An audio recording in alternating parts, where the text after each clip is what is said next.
Hello everyone! Bem-vindos ao SEP Podcast, episódio especial de fim de ano. Eu sou o professor Alessandro e aqui comigo temos os tradicionais teachers que fazem parte dessa equipe. Olá, Daniel, seja bem-vindo. Buenas, galera. Hello, everyone. Como estão? Legal ouvi-los novamente. Legal estar aqui na participação desse novo episódio aqui do nosso tão amado podcast. Tudo belezinha? Ok. E também temos ela, Andy. How are you, Andy? Everything okay? Hello, I'm pretty good. And you?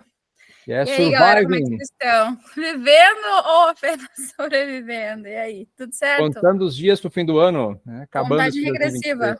Ok. E também no comando da nave temos aqui Bruna atrás dos botões. Hello! E pessoal, a gente quer começar o nosso episódio especial de final de ano dando uma notícia para vocês, então dando um presente de Natal antecipado, ok? Muitas pessoas perguntaram através do nosso Instagram se os professores aqui do podcast davam aulas particulares de idiomas. Então, agora nós temos uma novidade. Se o seu deseja aprender inglês em 2024, pode contar com a gente. Estamos inaugurando agora a Sapiens Linguagens, a nossa escola online de línguas e linguagens. Um dia a gente explica melhor como assim linguagem. Então, se você está aí querendo aprender inglês, pode agora ter aulas online com a professora Andy e com o professor Daniel a partir de 2024, ok? Então, vocês podem entrar em contato com a gente pelo nosso Instagram, pelo nosso WhatsApp, que é o 51991259079, repetindo, 51991259079, ou também através do nosso e-mail, teclasapcast@gmail.com. Então, a gente está oferecendo essas aulas online com o teacher Daniel ou com a teacher Andy. Quer ter aula com eles? Fala com a gente que a gente dá um jeitinho, ok? E aí, como é que vai ser essa jornada? Dar aula para o pessoal uma vez mais na internet? O que vocês acham disso? Eu acredito que vai ser uma boa, né? O mundo online cresceu muito pós-pandemia, né? A gente pegou essa ferramenta e estamos adaptando ela, e aí tudo que a gente tem agora em nossas mãos como ferramentas úteis, a gente precisa usar, né? E ensinar os nossos alunos e as pessoas a usar também. Então, estamos aí, né? Quem colocou lá na sua wishlist, lá no final do ano, de aprender um novo idioma, New Year's Resolutions. E lembrando, não precisa sair de casa, pode fazer direto de casa, né? Ficar tranquilinho, muito bacana. Vai ser especialmente interessante essa parte de ter um contato com as pessoas que nos ouviam antes e começar a trabalhar diretamente com as pessoas que já nos acompanhavam pelo podcast, né? E estaremos tendo um contato um pouco mais direto, né? Então, vamos lá. Vamos dar sequência a esse trabalho que eu tenho certeza que vai ser muito legal. E além disso, tem mais novidades ainda. A gente vai estrear agora em janeiro o nosso canal no YouTube também. Então eu vou fazer alguns vídeos sobre coisas que vocês perguntaram e que não cabem, não é que não cabem, mas são um pouco difíceis de explicar num formato podcast. Tem algumas coisas de gramática que o pessoal nos perguntou que só pela voz se torna um pouco complicado, né? Então a gente pode, claro, tentar explicar. Hoje, por exemplo, a gente vai falar sobre Present Perfect, mas visualmente fica mais fácil. Então, a partir de janeiro, a gente começa o nosso canal no YouTube, a gente vai divulgar, então, no episódio de janeiro, a gente divulga o nosso endereço certinho, mas fique atento lá no nosso Instagram, que vocês vão ter todas as novidades sobre a Sapiens Linguagens e também sobre o nosso canal, nosso SEP Vídeos lá no YouTube, ok? E o nosso episódio de hoje, como eu disse, é muito especial, porque é o episódio de final de ano. Então, o que nós teremos nesse episódio? A gente vai falar um pouquinho sobre a origem do Natal, de onde é que veio essa data que a gente comemora. Vamos falar por que em inglês o Natal tem esse nome diferente, Christmas. Por que em inglês se fala Santa Claus e não Papai Noel, né, ou Father Christmas, se bem que se fala, mas enfim. Também vamos ter algumas expressões natalinas, ou seja, alguns idiomas não, em português a gente fala expressões, perdão, me veio o inglês na cabeça, algumas expressões com base no Natal, assim, algumas expressões de origem natalina que a gente pode usar o ano inteiro, para vocês poderem usar no seu inglês também. Vamos começar então agora o When in Rome, aquele segmento do nosso podcast, onde a gente fala sobre as tradições de outros países, e hoje é uma tradição que nós também temos aqui. A gente vai falar sobre o Natal. Então, primeiro de tudo, a gente tem que pensar um pouco o que é Natal, né? E essa pergunta causa muito debate, porque vai ter a questão religiosa, vai ter a questão comercial, enfim. Mas aqui a gente vai falar sobre as origens, como começou o Natal mesmo, né? Então, na nossa civilização, o Natal começou muito antes até mesmo de Cristo. Hoje em dia o pessoal comemora o nascimento de Cristo em 25 de dezembro, mas o Natal é uma coisa ainda mais antiga, não com este nome, claro. Então, Para começar, por exemplo, pegando a questão da cultura inglesa, né, cultura anglo-saxã, a cultura germânica, os povos comemoravam um chamado Yule. O Yule era um festival dedicado a Odin, no inverno, ocorria no solstício de inverno, que é dia 21 de dezembro, né? Para nós é o solstício de verão, aqui no hemisfério sul, para eles no norte é o solstício de inverno, e marcava o começo da parte mais fria do ano, a parte do inverno, assim, o middle winter, que era quando a coisa realmente ficava muito gelada. Durava 12 dias esse festival, inclusive havia uma coisa, tradição que a gente também tem um pouquinho hoje, eles tinham o Yule log, que era um tronco de árvore que eles cortavam e levavam para casa para poder queimar. Hoje em dia a gente não queima, né? A gente não queima a árvore de Natal, eu acho que não, mas tinha essa tradição que a gente adaptou um pouquinho para os dias de hoje. E o Yule era parecido com o Natal, era uma época de trocar presentes, de comer, né? Como os animais que se criavam, assim, as criações de animais eram difíceis de se manter no inverno, nessa época também eles eram abatidos para poder conservar a carne e não precisar mantê-los com comida, não tinha pasto para eles, então. Daí surgia a questão de uma grande ceia para todo mundo poder comer, aproveitar esse momento todo. E pensando na questão do Ocidente também, nós temos exatamente no dia 25 de dezembro uma data festiva para os povos romanos, né? Para os romanos, o Império Romano, eles tinham o Dies Natalis Solis Invicti, que era o dia em que supostamente o deus Sol Invictus, que é um deus que a gente pouco fala da mitologia romana, mas era um dos maiores, se não o maior, né, do Império Romano. Não da mitologia romana como todo, mas do Império Romano. Isso foi muito, muito especial. A palavra Sol vem dele, né? Então, dia 25 de dezembro se comemorava o nascimento desse deus, o Dies Natalis Solis Invicti. Natalis, no caso de nascimento. Então, veja que até o nome Natal já tem um pouquinho ele assim. Né? Depois, claro, com a questão do cristianismo, surgiu um debate entre eles, e vocês podem pesquisar, isso está registrado até na questão do cristianismo, de descobrir quando Jesus nasceu. E se supôs, pelos cálculos matemáticos, né, no Conselho de Nicéia, que teoricamente teria nascido ali entre 20 e 30 de dezembro. Então eles optaram, vamos fazer essa data, já que já é comemorada em muitos lugares, vamos manter essa data de 25 de dezembro como dia de nascimento, e é o que a gente tem até hoje. E aqui no Brasil, claro, a gente já se conhece como é que é o Natal, mas nos Estados Unidos a coisa é um pouquinho diferente, né? Então, Andy, me diz aí, o que tu acha que tem de diferente lá no Natal americano? Bom, a gente tem uma visão um pouquinho diferente, né? Aqui no Brasil, o Natal é como se não é a maior, mas é uma das maiores datas festivas que nós comemoramos, né? Tudo aqui a gente as famílias se reúnem, a cidade se enfeitam, enfim, e a gente acredita que o resto do mundo inteiro é assim. E nos Estados Unidos, principalmente, não. Lá nós temos uma data, né, que se chama Thanksgiving, que a gente pode, talvez, até no próximo momento, explicar um pouquinho melhor o que é o Thanksgiving, mas o Thanksgiving, para eles, é a maior ceia de todas, né? No Thanksgiving, realmente, todo mundo o comércio as famílias se reúnem, faz aquela grande ceia, enfim. E no Natal, não, né? O Natal também quase todo seriado especial, tem esse episódio, né? Quase todo seriado tem esse episódio da viagem para o Thanksgiving, né? Que é muito mais importante. As famílias se reúnem, né? Os amigos, o pessoal que mora fora volta para casa, enfim, essa é a grande ceia deles. E além disso, tem o nome, né? Que aqui a gente fala Natal, em espanhol, Navidad, mas na língua inglesa, Christmas. Exato. E essa palavra, né? A palavra Christmas, ela tem origem do inglês antigo, da palavra Christmesse, algo assim, e ela significa na missa em louvor a Cristo, né? Então aí tem essas grandes diferenças do Natal americano para o nosso. E essa questão da Christmas realmente, se a gente pensar, eu lembro que existia, não sei se passa ainda, mas eu passava na televisão a Missa do Galo, Papa Fulano. Então eu acho que ainda é uma coisa, no catolicismo, pelo menos é uma coisa muito marcante, a missa da noite de Natal é uma parte marcante.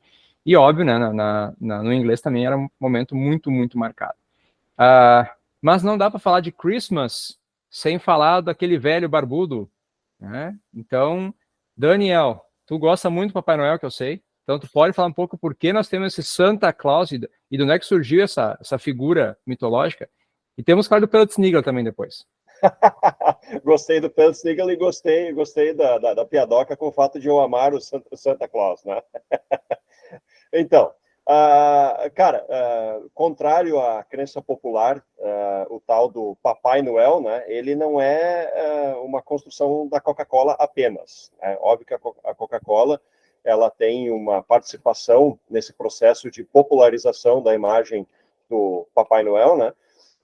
Mas ela não é a única culpada nesse processo, né? A gente pode referir com uma certa segurança de que a imagem do Papai Noel ela é basicamente uma colcha de retalhos, né? Ela é uma construção que teve diversos elementos sendo montados e a gente tem essa espécie de Frankenstein que é o Papai Noel, né? Então, basicamente, o que é o Papai Noel, que em inglês seria Santa Claus? Ele começa sendo uma homenagem a São Nicolau, né? E por que cargas d'água uma homenagem a São Nicolau? Porque o São Nicolau, que foi um bispo da Igreja Católica, ele se tornou célebre, se tornou muito conhecido em sua época por ser um cara que dava presentes de maneira secreta. Ele dava presentes sem se identificar. Ele simplesmente dava presentes às pessoas e as pessoas não sabiam. Os mais humildes, né? Especialmente os mais pobres, né? Exatamente. Então, existe essa primeira relação, né? Uma homenagem a São Nicolau, porque justamente ele era esse cara que dava presentes sem querer nada em troca, porque ele não se identificava, né? Aí a gente chega à nomenclatura, né? A questão do nome, Santa Claus. A gente encontra, isso está atrelado mais à cultura estadunidense, né? Nos Estados Unidos, o nome Santa Claus, ele vem de Sinterklaas, que é uma expressão holandesa, né? É a maneira como os holandeses chamavam o São Nicolau, né? Sinterklaas. Então, se a gente pegar Sinterklaas e trazer para uma pronúncia mais moderna, a gente chega, então, ao tal do Santa Claus, né? É quase uma tradução, né, também. Traduzir para o inglês o que está em holandês ali, o Sinterklaas, e ficou Santa Claus. Perfeitamente. O Santa Claus, Papai Noel, também é chamado de Father Christmas, e aí a gente vai estabelecer uma relação dessa nomenclatura, Father Christmas, com a maneira como o Papai Noel é chamado em Portugal. Em Portugal ele é chamado de Pai Natal, né? Ele não é o Papai, é o Pai Natal, que é uma tradução exata do que seria Father Christmas, né? E nós também temos uma relação da figura do Papai Noel com o deus máximo da cultura nórdica, né? O Odin, né? Que na mitologia nórdica ele voava com um cavalo chamado Sleipnir, que era um cavalo de 8 patas, né? E o Odin, voando com esse cavalo, ele saía distribuindo presentes às pessoas que o reverenciavam, né? Então, nós temos aí essa associação com o Polo Norte, um homem barbudo, né, voando, voando com um animal, né, voando com um quadrúpede. Exatamente. E aí, isso talvez explique um pouco do porquê o Papai Noel, ele voa em um trenó que é puxado por renas, né, porque seria meio inverossímil a gente ter, basicamente, um senhor barbudo sendo puxado por um cavalo de 8 patas. Né? Então, inverossímil já é como um todo, né? Mas seria mais inverossímil ainda, porque não temos um cavalo de 4 pares de patas por aí, então ficaria mais. E talvez até para atrelar um pouco mais a questão do Polo Norte, né? Eu acho que renas combina mais com o norte do que cavalo, assim, né? Então, mas se olhar também, você está pensando sobre isso, há imagens, assim, desenhos, caricaturas de Papai Noel de 1800 e alguma coisa, em que ele aparece em cima de um cavalo normal, ou de uma rena só, né? Então, aos poucos, essa figura foi mudando. Mas tu citou o negócio da Coca-Cola. Eu fiquei curioso, essa questão da Coca-Cola. Então, eles não inventaram o Papai Noel, não é uma coisa coca-colense. Não, acho que, assim, todos, é senso comum de que a Coca-Cola, ela sempre foi muito bem sucedida em propagar, em divulgar a sua marca, né? A Coca-Cola, basicamente, é uma empresa que eles são os precursores, né, da divulgação da própria marca, da publicidade, né? E a publicidade da Coca-Cola, ela ajudou a consolidar, então, a imagem que nós temos hoje, ali nas décadas de 30 até a década de 50, né? Ajudou a consolidar essa imagem que nós temos do, entre aspas, bom velhinho, né? Vestindo vermelho, com a barba branca e tudo mais. E tem uma outra curiosidade também, que assim, você sabe a origem do refrigerante Sprite? Esse é totalmente natalino. Olha, eu sei que Sprite é uma expressão que se refere a fadinhas, né? Uma fadinha bem pequenininha. Seria isso? E isso, o que acontece? Então, eu não sei o ano exato, porque isso veio agora na minha cabeça quando falou da Coca, eu lembrei que eu fui pesquisar a origem, porque Sprite, né, realmente é um ser mitológico, é uma espécie de uma fada, né? E em alguma época dos anos 40, 50, não lembro agora a data, né? Depois podemos até olhar para botar no podcast na descrição. Eles lançaram uma edição especial, eles lançaram a Coca-Cola, óbvio, que tem a ver vermelho com o Papai Noel, e lançaram então um refrigerante com uma embalagem verde, com, óbvio, um refrigerante de limão, e então botaram o nome de Sprite, porque Elf talvez não ia ficar muito bom o nome, né? Lembra que o Papai Noel é ajudado por elfos e fadas e tudo mais, elfos, acho na nossa tradução. Então eles lançaram isso como uma edição especial para aquele ano, mas fez muito sucesso. E na embalagem tinha desenhado um daqueles clássicos elfinhos que a gente vê, que ajuda o Papai Noel, né? Que é os duendezinhos que ajudam o Papai Noel, vestido de verde e tal. Então, por isso que até hoje o Sprite é verde e o nome se manteve, né? Então, era uma coisa de Natal que ficou, depois virou tradição e temos aí o Sprite até hoje. Mas começou com uma propaganda especial de Natal, assim, nesse Natal você pode provar um refrigerante diferente, de limão e tudo mais.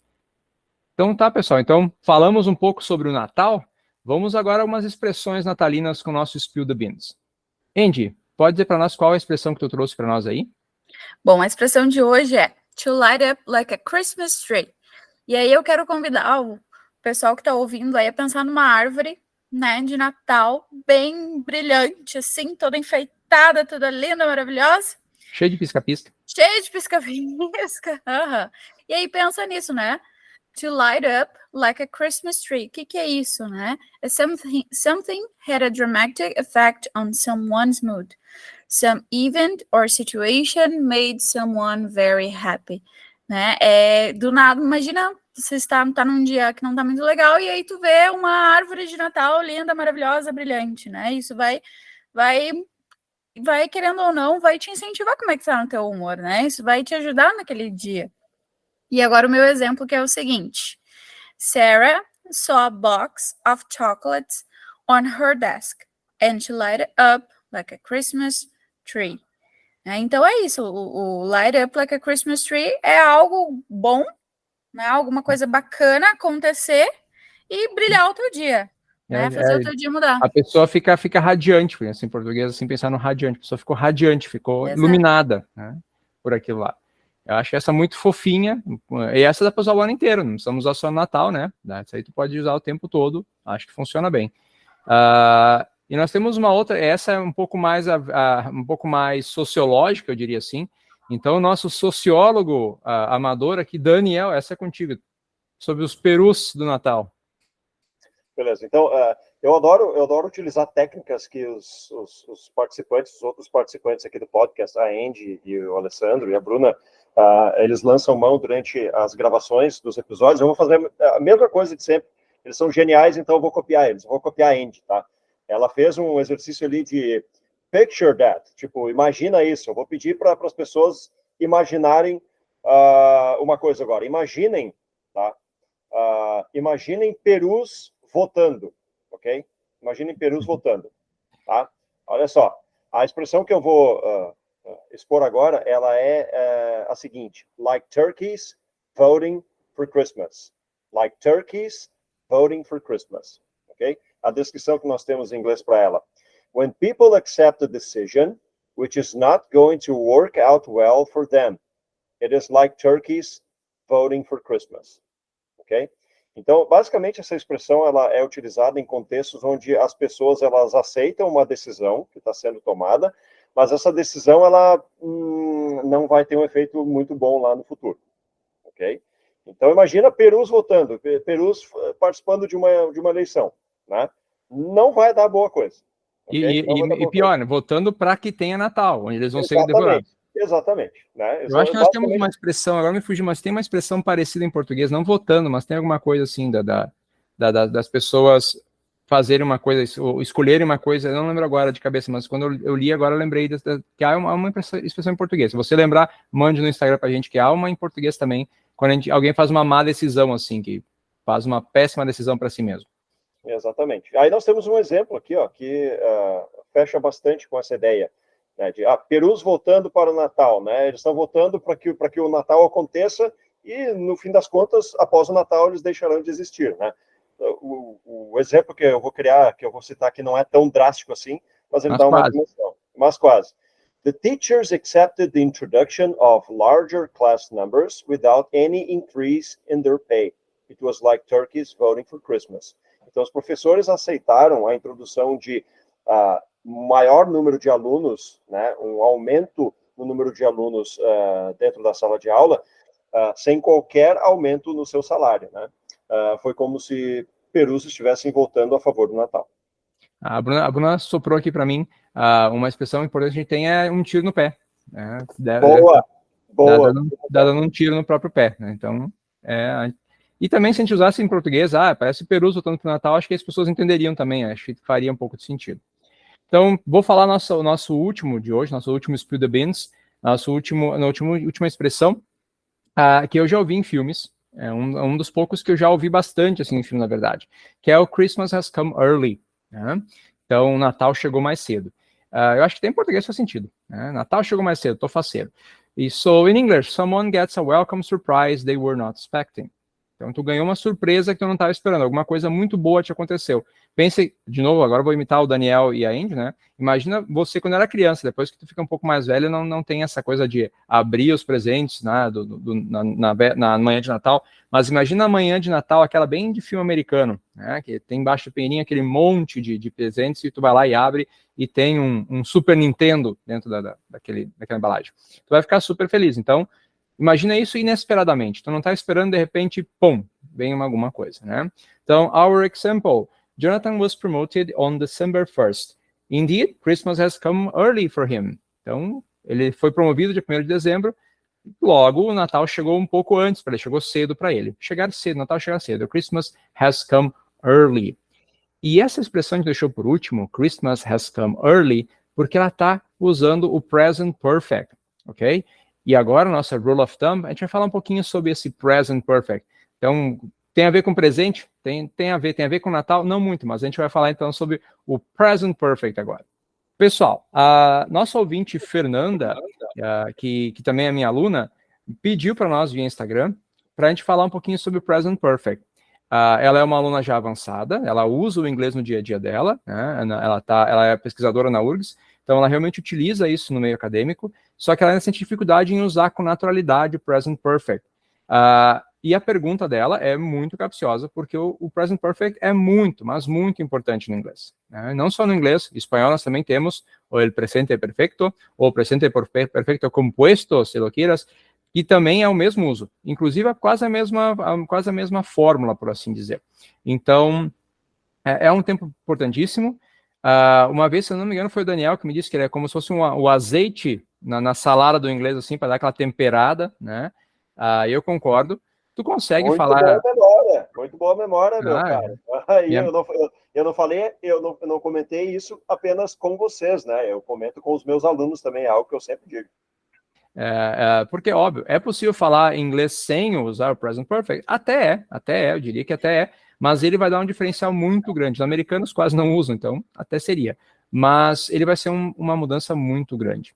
Então, a gente viu alguns exemplos do present perfect. Eu acho que o melhor a gente começar a explicar é dar alguns exemplos do present perfect, ok? Então, eu vou começar com um exemplo, depois peço que os demais também façam algum exemplo aqui, ok? So, guys, I have been a teacher for 15 years already. I have been a teacher for 15 years. Esse é o meu exemplo. Eu sou professor há 15 anos. Ok? Primeiro exemplo. Depois a gente vai explicar o porquê. And you guys, can you give me an example? Um exemplo que eu sempre uso, que eu acho que quando o falante de português ele tem grande dificuldade em usar o present perfect, porque na nossa língua portuguesa passado é passado, né? Eu sou professora há tantos anos, ok, né? Eu estive em tal lugar, ok, né? E em inglês a gente dá essa separadinha e aí que dá que a galera tem um pouquinho maior de dificuldade. Mas eu geralmente uso o exemplo de I've been to London. I've been to London. Ponto. Acabou a frase, acabou ali, né? Não te pergunta quando, né? Eu não falei quando, eu não falei, né? Onde eu falei, claro, né? Mas não falei quando, né? Não especifiquei maiores detalhes, né? Não falei o momento. Então, enfim, esse é um exemplo, né? De uma experiência que eu vivi, né, é um grande exemplo que eu acredito que possa servir de mais fácil entendimento para quem está começando agora e saber o que é o tal do Present Perfect. Ok, Daniel, an example with Present Perfect. Beleza. Então, tanto o Alessandro quanto a Andy nos ofereceram 2 exemplos de frases afirmativas. Eu vou fazer o seguinte, eu vou montar uma pergunta. O meu exemplo vai ser uma pergunta no Present Perfect. Creio que muitas pessoas que estão nos ouvindo agora, elas vão conseguir estabelecer uma relação, elas vão saber do que eu estou falando, tá? Então, eu vou fazer a pergunta para vocês, e eu quero saber do Alessandro e da Andy se eles reconhecem essa pergunta que eu estou fazendo. Hey, guys, have you ever seen the rain? Yeah. Of course! This song is amazing. E até as pessoas mais velhinhas vão lembrar do Alternativo 2000, um CD que rolava por aí há 23 anos atrás, que as pessoas tinham, e tinha essa música do Creedence, classuda. Exatamente. Então, o título dessa música da qual eu estou falando, que é do Creedence Clearwater Revival, e o refrão dela estão no Present Perfect. Have you ever seen the rain? Você já viu a chuva? A gente já explica, então, por que essa pergunta está no Present Perfect, quando nós iniciarmos a análise de cada um dos exemplos citados aqui. Ok. E, galera, o que eu acho que o mais fácil de tu entender o Present Perfect é meio estranho, mas tu tem que entender o Simple Past. E é super fácil. Em inglês, gente, o passado, quando eu quero falar do passado mesmo, usando o Simple Past, aquela coisa, segunda coluna, o ED nos verbos regulares, quem está aprendendo Present Perfect já aprendeu, óbvio, o Simple Past. Então, por isso, né, quem já viu o Simple Past, depois veio o Present Perfect. E o Simple Past, ele fala de uma ação que ocorreu num tempo passado determinado. Não necessariamente uma data específica, mas, quando eu era criança, ok, é um tempo, eu não sou mais criança, é um tempo que passou, ficou para o passado. Então, esse é o Simple Past. Mas o Present Perfect, ele fala de uma ação no passado, sem dizer necessariamente quando ela ocorreu, ok? Por exemplo, a Andy falou, I have been to London. Então, nós sabemos, a Andy foi para Londres. Chique, ela foi lá para Hogwarts também. Então, ela já esteve lá. Mas agora, nossos ouvintes, ela disse quando ela fez isso? Ela não disse. Ela pode ter ido lá quando ela era criança, quando ela era adolescente, quando ela já era adulta. Ela pode ter ido este ano. Não fica claro quando ela foi, mas ela já teve essa experiência. Então, é um passado, é uma ação que ela já fez na vida dela. A Andy está viva, ela pode fazer mais vezes. Né? Essa é uma outra coisa, questão de experiência. E esse é um dos usos dele, falar sobre a experiência de vida. Tanto o exemplo da Andy quanto o exemplo do Daniel, have you ever seen the rain? Você já viu alguma vez em sua vida a chuva, por assim dizer? São exemplos de experiências de vida, né? Coisas que tu já fez. E aí que eu sinto falta no português de um Present Perfect. Por exemplo, se eu falar que eu vivi a vida inteira em igrejinha, quando eu escuto essa frase em português, parece que a pessoa morreu. Eu vivi a vida inteira, mas eu estou vivo ainda, e eu estou morando aqui. Então, não tem essa coisa, eu vivo a vida inteira em igrejinha. Também fica estranho se eu falar isso, a construção frasal não está correta no português. Então, em inglês nós temos essa questão. No meu caso, eu poderia falar que eu fui professor, aí óbvio, tá dizendo que eu não sou mais, ou eu sou professor há 15 anos. Mas olha como fica estranho um pouquinho. Óbvio, não fica estranho porque a nossa língua é assim, mas eu sou professor, usando o presente, há 15 anos, usando o passado agora. Então, ou no coloquial, eu sou professor faz 15 anos, né? Então, ou desde 2008 eu sou professor. Eu estou falando no presente, mas tocando o passado. E esse é um segundo uso do Present Perfect, que é uma ação que vem ocorrendo. Ela começou no momento passado e continua até os dias de hoje. Eu sou professor desde aquele ano. So, I have been a teacher since 2008. Então, esses são 2 usos que eu acho que são os principais que as pessoas têm que lembrar. Uma ação que ocorreu sem uma experiência de vida e, óbvio, uma ação que começou no passado e vem até os dias de hoje. E eu quero só mais um exemplinho para vocês. Eu vou pegar um filme que todo mundo já viu aqui. Eu ia usar o Lagoa Azul, mas eu acho que a gente é muito jovem, ela não deve conhecer o Lagoa Azul. Acho que não passava mais Sessão da Tarde. Assisti muitas vezes na Sessão da Tarde. Ainda passava isso. Oh, my God. Mas eu vou pegar como nós temos jovens que nos escutam também, eles vão pensar, nossa, Lagoa Azul, isso é um nome de bebida. Mas tem o Titanic, né? Titanic é um filme mais não vou dizer mais moderno, porque já está bem velhinho, mas é uma coisa que todo mundo conhece.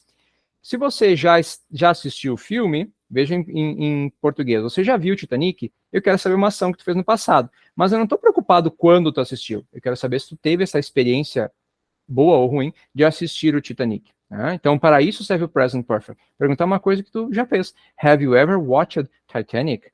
Have you, guys? Poxa, Yes, a lot of times. Yeah. Eu no tempo das fitas ainda. Mas, enfim, eu acho que esse é um bom exemplo. Por sinal, quero utilizar a resposta da Andy agora. Yes, I have, a lot of times, tá? Essa é outra utilização do Present Perfect, quando a gente quer falar sobre a repetição de experiências no passado, tá? A Andy, ela acabou de dizer que ela já assistiu o Titanic diversas vezes. Mais uma vez, ela não está dizendo quando foi que ela assistiu todas essas vezes, porque não vem ao caso, não é necessário. E ela nem deve lembrar, né, Andy? Não deve lembrar. Ela só quer deixar claro para a gente que ela já repetiu essa atividade diversas vezes. Essas atividades iniciaram no passado e elas têm conexão com o presente. E isso nos leva ao nome desse tempo verbal. Present Perfect. Ele não é Past Perfect. A gente não está falando necessariamente apenas do passado. Nós estamos falando de um passado que está conectado ao presente, e daí o nome Presente Perfeito. Por isso, né, isso explica um pouco do nome desse tempo verbal. Perfeito, perfeito. E como eu disse antes, em espanhol nós também temos, né? E é o mesmo nome. É pretérito, pretérito perfeito. Mas o uso é igual, é o mesmo uso. Então, quem aprende espanhol, aprende um pouco mais fácil essa parte. Nós temos em espanhol também isso, até a forma vai ser parecida. Por exemplo, eu he sido maestro desde há muitos anos. Então, vai ter também essa questão de duas palavrinhas, né? Então, falando sobre o formato agora do Present Perfect, como a gente comentou antes, é um tema muito importante, mas também é um tema muito denso, né? Então, a gente vai ficar aqui hoje nesse resuminho do Present Perfect. Vai ter um vídeo agora em janeiro sobre isso no nosso canal no YouTube, explicando um pouquinho sobre isso também, então dá uma conferida lá. E a gente vai ter mais, nos episódios futuros a gente vai ter mais, porque se usa o Present Perfect com yet, already, just, since, for, tem muitos outros usos para o Present Perfect. Mas a forma, então, como é que eu formo o Present Perfect? Muito fácil. Você vai usar o presente do verbo ter em inglês, o verbo have, ou seja, I have, you have, she has, he has, e depois você vai usar o particípio do verbo. O que é o particípio? Se for um verbo regular, normal, bota um ed. Por exemplo, I have studied, I have worked, né? E se não for, se for os verbos queridos, verbos irregulares, temos que falar um dia sobre esses verbítios queridos, tu vai usar a terceira coluna, que é a coluna do particípio. Né? Então, por exemplo, o verbo beber, drunk, okay, I have drunk tequila, for example, in my life. I had this experience. Comer, eaten. I have eaten, I don't know, sushi. Não é verdade, mas tudo bem. Então, é essa fórmula. Vai usar o have mais a terceira coluna, ou o ed. Né? Na negação, vai colocar um not depois do have. I have not done something. Eu não fiz alguma coisa. I have not. E posso juntar e falar um haven't. I haven't done. Para fazer pergunta, o auxiliar vem na frente. Então, como o Daniel citou a música, have you ever seen the rain? Ou, aqui tem um ever ainda que seria já, ou have you seen, have you watched Titanic, por exemplo. Então, muda um pouquinho. E só salientando também, né, fazendo um acréscimo, que na negação a gente pode usar o never também, né? Se for uma coisa que nunca fez, perfeito. Isso, I have never been to, I don't know, somewhere. In my case, I have never been to London, for example. Yeah? So, you have, but I haven't. Okay? I have never been there. E tem que tomar cuidado, né? Porque o never, ele é o negativador da frase, tá? Então, se você montar uma frase com o never, você já está dando um sentido negativo. Então, jamais coloque um not em uma frase que tem um never. Por exemplo, essa frase que eu vou falar agora, que eu vou dizer agora, está errada. I haven't never seen the rain. Não faça isso, né? Porque o never já deixa negativo. Assim como o português, né? Eu não, nunca não dá. Né? Eu não, nunca não existe. Então, ou não, ou nunca, não misture os dois. Ok, guys. Para terminar, então, vamos para o nosso speak out, momento que a gente fala sobre nossos phrasal verbs. E hoje, phrasal verbs, óbvio, relacionados ao Christmas, relacionados ao Natal, ok? Temos 3 phrasal verbs para vocês. Começando, então, com Andy. Andy, talk about it. O que eu trouxe hoje é o wrap up. Eu vou falar o exemplo e daí eu explico um pouquinho mais ele. O exemplo é assim: I have already wrapped up the gifts. Então, pensa lá na correria que dá antes do Natal, né? Quando tu compra lá uma lembrancinha, né? Um presente para cada pessoa e tu tem que embrulhá-los, né? So you have to wrap up all of the gifts. Perfeito. E tá no present perfect exemplo, né? I have wrapped. Opa, Alright. sorry. I have already wrapped up the gifts. Eu já embrulhei os presentes, mas não disse quando. Eu já fiz isso, mas não disse quando. E cabe, eu lembrei agora que cabe um outro exemplo, né? Que o wrap up também é usado para dar um encerramento, né? Então, quando a gente vai encerrar alguma coisa, fazer um apanhado geral, por exemplo, no final de uma reunião, hoje no final do episódio, né? A gente faz um wrap up para geralmente, tem a ver com embrulhar, né? Fazer o embrulho final, dar o acabamento, por assim dizer. Perfect. Wrap up, so for you guys. Eu vou pegar um outro, é uma coisa que dá um pouco de trabalho também, eu acho que dá mais trabalho que embrulhar presente. Quando chega o Natal, o que a gente faz, né? A gente enfeita a casa. So, put up, guys. Uma das acepções do put up. So, I like to put up our tree and put up the lights right before Thanksgiving. Okay? Again, I like to put up our tree and put up the lights right before Thanksgiving. Ou seja, eu gosto de arrumar a árvore e colocar as luzinhas, os piscas-piscas, justo antes da ação de graças. Ok? Então, put up, guys. Nesse exemplo, nesse contexto, seria arrumar a árvore, arrumar os piscas, que dá um trabalhão desgraçado, aquelas coisas se enrolam tudo, né? Então, put up. E, óbvio, depois de put up, no final do Natal, nós temos que fazer uma outra coisa. E esse eu vou passar para o Daniel daí. Pois bem, então, inversamente, né, ao put up, nós temos a phrasal verb take down. O verbo take e a preposição down. We usually take everything down right after Christmas. Tá?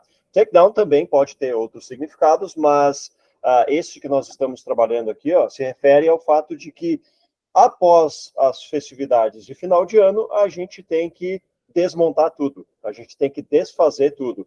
Desfazer a árvore, retirar o pisca-pisca da frente da área da nossa casa, da sacada, né, guardar tudo para o ano que vem. Então, take down é basicamente a gente fazer a limpeza, né? Fazer a limpeza dos enfeites, né? Guardar os enfeites que nós preparamos para o Natal e o Ano Novo.